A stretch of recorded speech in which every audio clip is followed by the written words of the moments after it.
Actually, at this point, what I do normally is go through the instructions with the parents, because it gives a chance for that. So all we're going to do is we're going to change the diapers frequently, simply to keep the urine and the stool away from the area. Right. Something that you would do anyway. You'd be changing quite frequently. The big trick is large amounts of Vaseline to that area. Okay. And this prevents the penis from sticking to the diaper. Right. So each diaper change, it's a great big glob. Now I put it on a piece of gauze here just simply to lift it into place, but when you're changing him, you can put it directly onto the penis, okay? If he does soil himself with stool on the cut area, right, you're going to wash with a warm water, but you're not going to use any soap until it's healed because the soap will be burning, right? You're also not going to rub it hard. It's just to remove the stuff, right? And of course the child remains, you know, settled on comfortably wherever his normal position is, usually on the back, right? After about 2 days or so, there's a white yellow tissue, like you've burnt something. If you ever burned yourself or grazed yourself, you have this scab-like material that forms.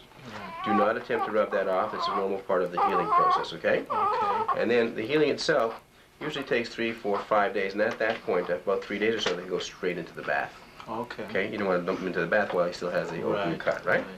Here's an important point. It says keep the skin down. This is particularly important for him because Josiah has kind of chubby in that area. So what happens is we've removed the skin till here, but there's quite a bit of fat around the base here, and sometimes what happens, the skin will push up over the head of the penis. So today or tomorrow, while it's still movable, won't be movable after that, but today and tomorrow you can watch, and you make sure that it stays at the level it is. It should. It should. Just in case it does come up, we take the 4 fingers and we just push that skin down to its normal position so it heals at the level we want it to. Okay? That's what we mean by keep the skin down over here. And once he's completely healed, there's no special, you know, anything. Just wash and bathe him normally. You don't have to retract the skin because there's nothing there. I've never had an infection, but I have to tell you about it. Obviously, if you have a foul odor or pus draining from that area or it gets all red, there's a possibility that there is an infection. What can happen at times is excessive or ongoing bleeding. Again, that's not something that happens usually. You can apply a little bit of a cloth with some pressure, and it usually stops it. You can't stop it, it needs attention. Okay? And there shouldn't be any problem with him passing urine immediately after the procedure. So you're going to be looking that he's passing urine. Okay? This will go with you, so you don't have to remember any of that. Okay? And we'll give him just a minute more, and we'll take that off, and you'll see that it's the way you want it to be. So there was some form of anesthetic in... Topical sort of thing, yeah. Not much, but it just takes the edge off. And here he is sitting with the clamp, munching away.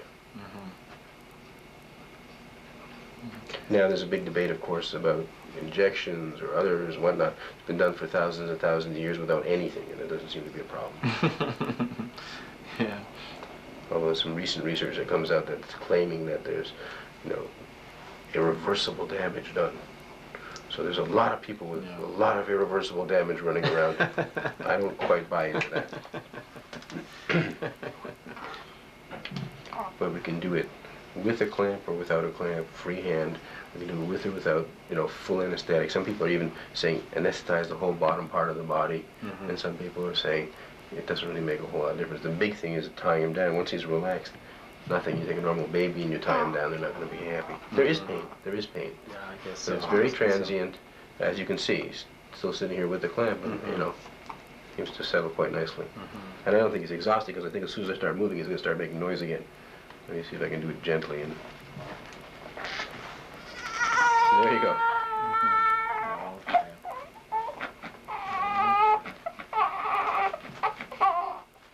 Sure.